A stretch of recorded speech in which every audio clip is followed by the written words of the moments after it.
Shalom saudara-saudara yang diberkati Tuhan Yesus Kristus. Kita jumpa kembali dan saya rindu berbagi kebenaran firman Allah di dalam 1 Timotius pasal yang ke-6 ayat yang ke-8 di sana dikatakan, asal ada makanan dan pakaian cukuplah. Dari firman Tuhan ini mengajarkan kepada kita betapa pentingnya manfaat rasa cukup. Di dalam doa yang diajarkan Tuhan Yesus di dalam Matius pasal yang ke-6 ayat 11 berkata, berikanlah kepada kami makanan kami yang secukupnya. Berarti rasa cukup ini memiliki manfaat yang sangat baik, yang sangat penting dalam hidup kita orang-orang percaya. Nah, oleh karena itu melalui kesempatan ini saya mau berbagi 4 hal manfaat penting dari rasa cukup. Yang pertama, rasa cukup mencegah kita dari sifat serakah atau tamak. Salah satu buku yang saya miliki dan saya baca yaitu judulnya Anti Korupsi yang dikeluarkan oleh KPK. Di situ saya menemukan bahwa salah satu penyebab internal seseorang melakukan korupsi yaitu karena faktor greedy atau serakah atau tamak. Orang yang tamak adalah orang yang tidak pernah merasa cukup dalam hidupnya. Orang tamak adalah orang yang selalu kurang dan kurang dalam hidupnya. Tidak pernah merasa puas dengan apa yang dia miliki. Para koruptor itu bukan berarti gajinya tidak cukup. Gajinya banyak, pendapatannya banyak. Tetapi dia melakukan korupsi bukan karena dia berkekurangan. Tetapi salah satunya adalah karena faktor ketamakan. Itulah sebabnya Tuhan Yesus berkata di dalam Lukas pasal 12 ayat 15. Waspadalah terhadap ketamakan. Kenapa? Karena ketamakan ini sangat berbahaya.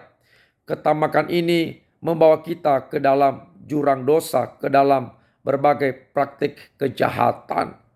Orang yang tamak berusaha mendapatkan sebanyak-banyaknya, berusaha mendapatkan apapun yang dia inginkan, walaupun itu dengan cara-cara yang kotor, dengan cara-cara yang tidak terpuji, demi memuaskan keinginannya, demi mendapatkan apa yang dia inginkan. Nah, saudara kasih oleh Tuhan Yesus Kristus, ini pentingnya kita memiliki rasa cukup agar kita terhindar dari yang namanya sifat serakah atau sifat tamak. Yang kedua, rasa cukup mengubah perspektif kita tentang uang. Uang bukan segala-galanya, walaupun segala-galanya membutuhkan uang. Tetapi ingat, uang bukanlah segala-galanya.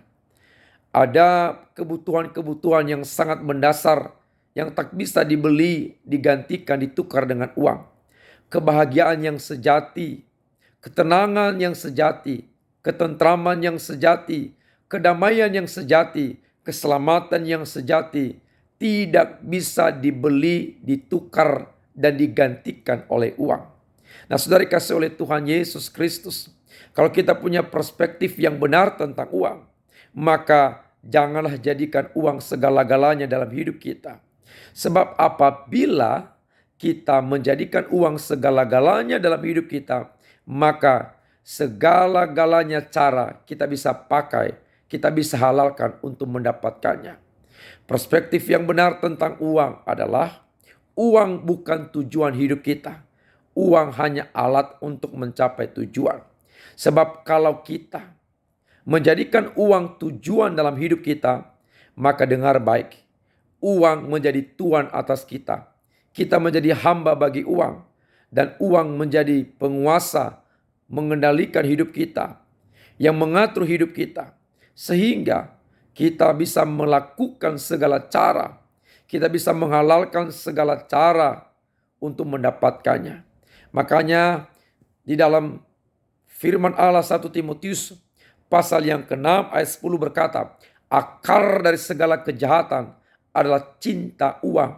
Oleh karena memburu uanglah Banyak orang menyimpang dari kebenaran. Banyak orang melakukan kejahatan demi uang. Kenapa? Karena uang menjadikan tuan atas kita. Uang dijadikan tujuan dalam hidup kita. Sehingga kejahatan-kejahatan kita lakukan, dikerjakan untuk mendapatkan uang. Dilakukan judi online demi uang. Melakukan bisnis gelap demi uang. Melakukan transaksi atau jual beli narkoba karena uang atau obat-obat terlarang. Melakukan pembunuhan, perampokan demi uang. Bahkan rela melakukan perkelahian dengan saudara, dengan teman, dengan keluarga karena uang. Bahkan banyak cara-cara yang kotor lainnya. Melacurkan diri karena hanya untuk mendapatkan uang. Bahkan berbagai lagi perbuatan-perbuatan yang tidak terpuji. Cara-cara yang melawan hukum. Perintah-perintah Allah, kebenaran-kebenaran. Kenapa? Karena hanya untuk mendapatkan yang namanya uang. Itulah akibatnya kalau kita menjadikan uang tujuan kita. Tetapi perspektif yang benar tentang uang adalah hanya alat untuk mencapai tujuan. Sehingga karena alat, maka kitalah yang menjadi tuan atas uang. Kita yang berkuasa atas uang dan bukan sebaliknya. Sehingga kita mendapatkan dan menemukan dan meraih keuntungan, mendapatkan uang dengan cara-cara yang baik, yang berkenan kepada Tuhan. Nah, saudara kasih oleh Tuhan Yesus, milikilah rasa cukup dalam hidup kita agar perspektif kita tentang uang, tentang harta, kekayaan itu berubah. Kita punya perspektif yang benar. Ya, saudara. Yang ketiga, rasa cukup mengajarkan kita tentang arti hidup sederhana. Tuhan Yesus adalah contoh atau teladan yang sempurna tentang hidup sederhana.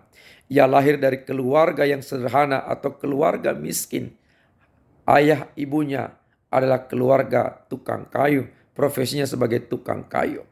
Nah, saudara kasih oleh Tuhan Yesus, hidup sederhana ini akan menjauhkan kita dari hedonisme, dari gaya hidup hedonisme, ya, materialistis, dari flexing, dari glamor, dari gaya hidup yang berfoya-foya. Sehingga kalau kita punya gaya hidup hedonisme, materialistis, flexing, glamor, dan berbagai hidup yang penuh kemewahan, atau jauh dari hidup sederhana, maka percayalah, maka tidak pernah ada rasa cukup dalam hidup kita. Gaya hidup seperti itu justru menuntut kita untuk terus tampil mewah.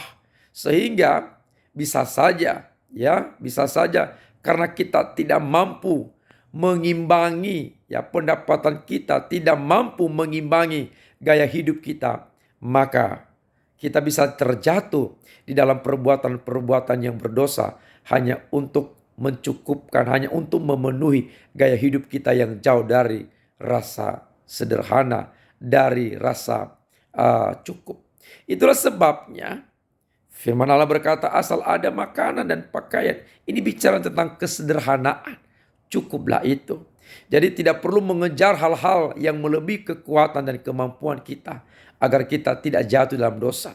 Cukupkanlah dirimu dengan apa yang kau punya. Dengan begitu kita hidup bahagia.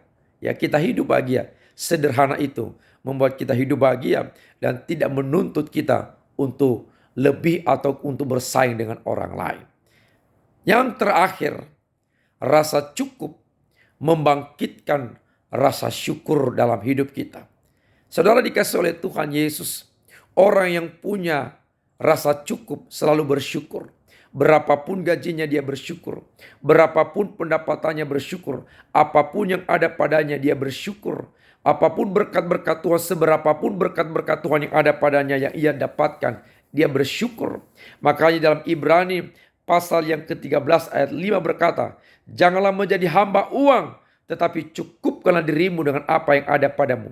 Hanya orang-orang yang punya rasa cukup yang mampu bersyukur dengan apa yang ia miliki. Ia bersyukur dengan gajinya, ia bersyukur dengan pendapatannya, ia bersyukur dengan keluarganya, ia bersyukur dengan apa yang ia miliki, apa yang dia punya. Sehingga Rasa cukup itu membuat dia tetap bersyukur kepada Tuhan, berterima kasih kepada Tuhan. Saudara kasih oleh Tuhan, nikmatilah berkat Tuhan dengan rasa syukur, dan Tuhan Yesus selalu memberkati. Shalom.